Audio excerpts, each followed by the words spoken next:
नमस्कार, मैं हूं कायनात खान। आप देख रहे हैं social TV prime time bulletin. खबरों की शुरुआत करने से पहले नजर हेडलाइंस पर। पुलिस के हत्थे चढ़ा डकैती कांड का मास्टरमाइंड सनोज यादव। सोने की दुकान में 4 लाख की लूटी सामग्री बरामद। जगदीशपुर में बेलगाम ट्रक ने महिला समेत आधे दर्जन लोगों को रौंदा। 2 की हालत गंभीर, नशे में था ट्रक ड्राइवर, पुलिस ने किया गिरफ्तार। चावल की बोरियों के बीच झारखंड से लाई जा रही थी 275 कार्टन शराब। आबकारी विभाग की टीम ने ट्रक से किया जब्त। और सर्वर में गड़बड़ी का हवाला देकर स्थगित की आईटीआई की परीक्षा। गुस्साए छात्रों ने मनाली चौक पर किया जाम। अब खबरें विस्तार से। 24 अगस्त को पटल बाबू रोड में हुए डकैती कांड के मास्टरमाइंड सनोज यादव ने गिरफ्तारी के बाद पूछताछ में लूट कांड को लेकर कई राज उगले हैं। उसकी निशानदेही पर देर शाम नाथनगर इलाके में पुलिस ने श्री लक्ष्मी नारायण ज्वेलर्स में छापेमारी कर लूट की सामग्री भी बरामद की है। सिटी एसपी स्वर्ण प्रभात ने बताया कि इस मामले में इसके पहले 4 आरोपियों की गिरफ्तारी हो चुकी है।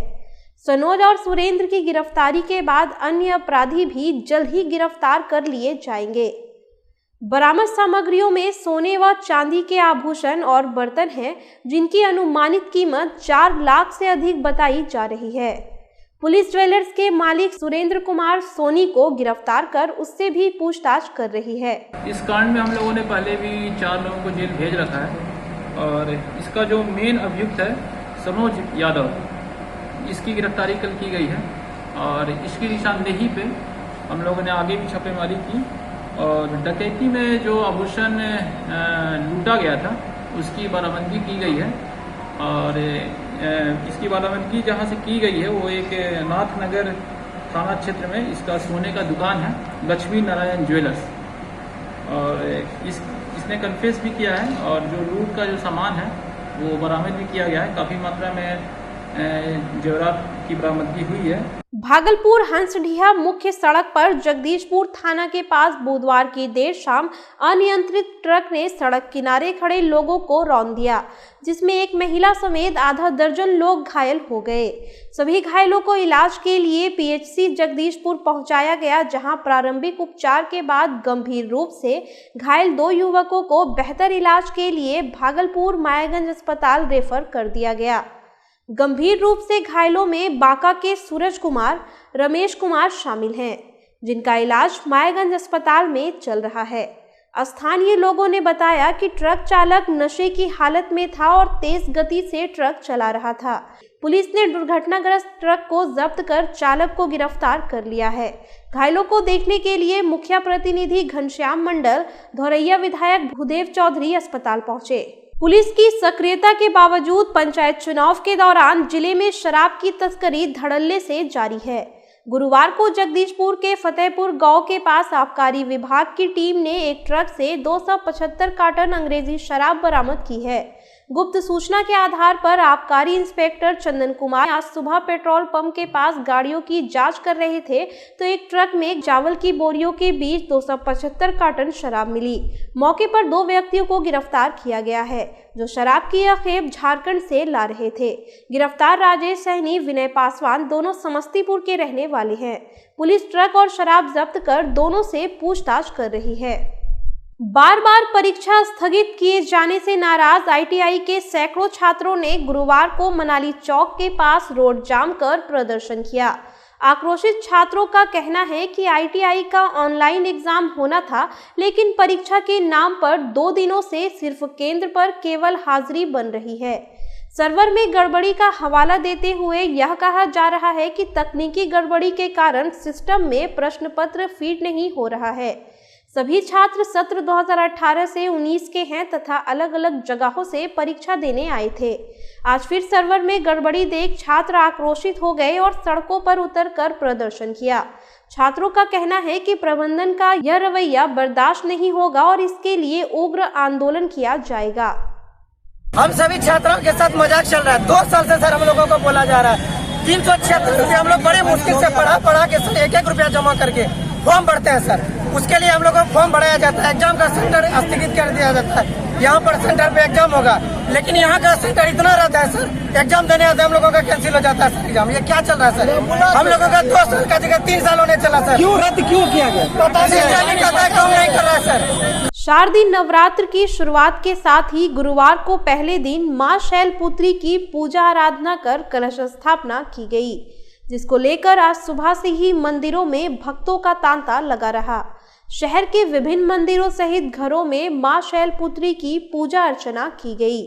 विभिन्न मंदिरों व घरों में वैदिक मंत्रोच्चार से पूरा माहौल भक्तिमय हो गया है। आपको बता दें कि मां दुर्गा का आगमन डोली पर होगा और हाथी पर सवार होकर प्रस्थान करेंगी।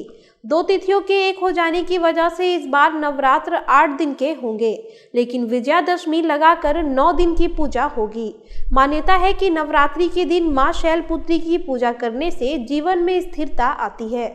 अब जवाहरलाल नेहरू मेडिकल कॉलेज अस्पताल मायागंज में ऑक्सीजन की कमी नहीं होगी और मरीजों को इधर उधर भटकना नहीं पड़ेगा।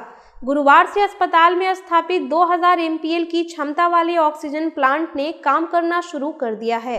अस्पताल अधीक्षक असीम कुमार दास ने बताया कि इस प्लांट के चालू हो जाने से अस्पताल ऑक्सीजन के मामले में आत्मनिर्भर हो जाएगा और बाहर से ऑक्सीजन मंगाने की जरूरत नहीं पड़ेगी। उन्होंने बताया कि जल्द ही भागलपुर में एक और ऑक्सीजन प्लांट लगेगा, जिसकी सारी तैयारियां पूरी कर ली गई है।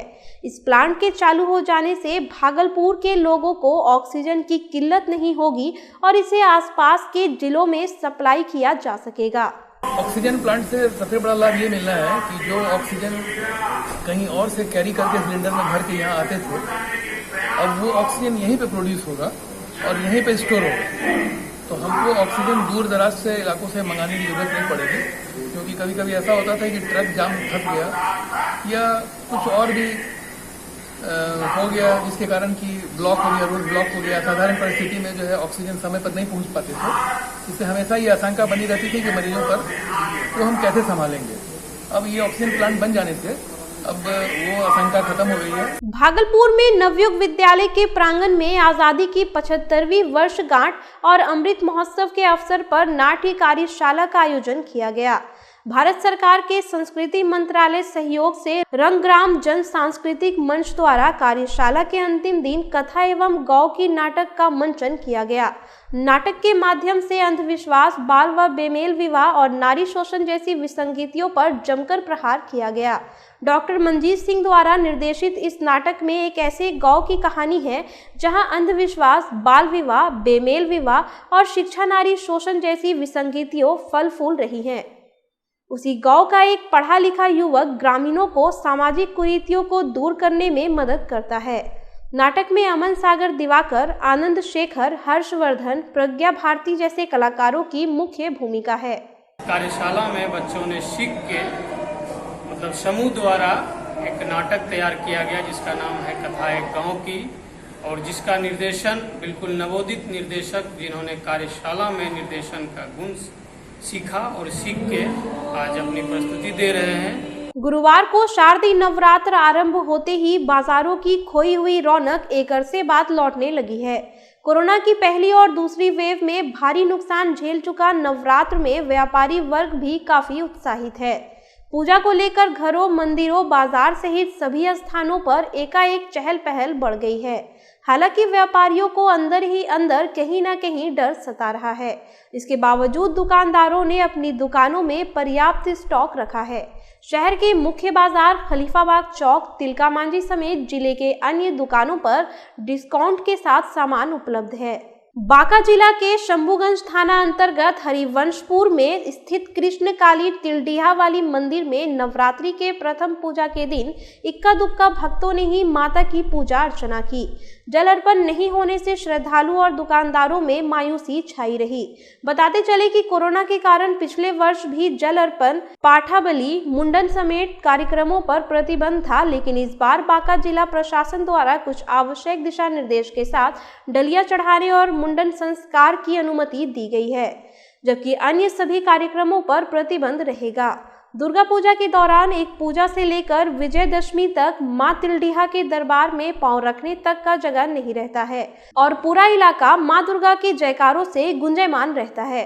बिहार पंचायत चुनाव के तीसरे चरण में भागलपुर के सनहौला प्रखंड में 8 अक्टूबर को मतदान होना है, जिसको लेकर प्रशासन ने सारी तैयारियां पूरी कर ली है। यहां जिला परिषद सदस्य के लिए 2, पंचायत समिति सदस्य के लिए 24, मुखिया और सरपंच के लिए 18, वार्ड पार्षद और पंच के लिए 234 पद, कुल 530 पदों के लिए चुनाव होगा। इसके लिए 236 मतदान केंद्र बनाए गए हैं। अंतिम दिन पंचायत के सभी पदों के प्रत्याशी अपने अपने क्षेत्र में घूम कर वोट देने की अपील की। यहां पर 4 पद के लिए ईवीएम और 2 पद के लिए चुनाव बैलेट पेपर से होगा। बिहार कृषि विश्वविद्यालय में मतगणना 10 अक्टूबर को होगी। चुनाव को लेकर सुरक्षा के व्यापक प्रबंध किए गए हैं। अधिकारियों के साथ पुलिस और होमगार्ड के जवान को तैनात किया गया है तथा सभी मतदान केंद्रों पर कोरोना वैक्सीनेशन की व्यवस्था रहेगी। फिलहाल खबरों में इतना ही। अब मुझे दीजिए इजाजत। नमस्कार।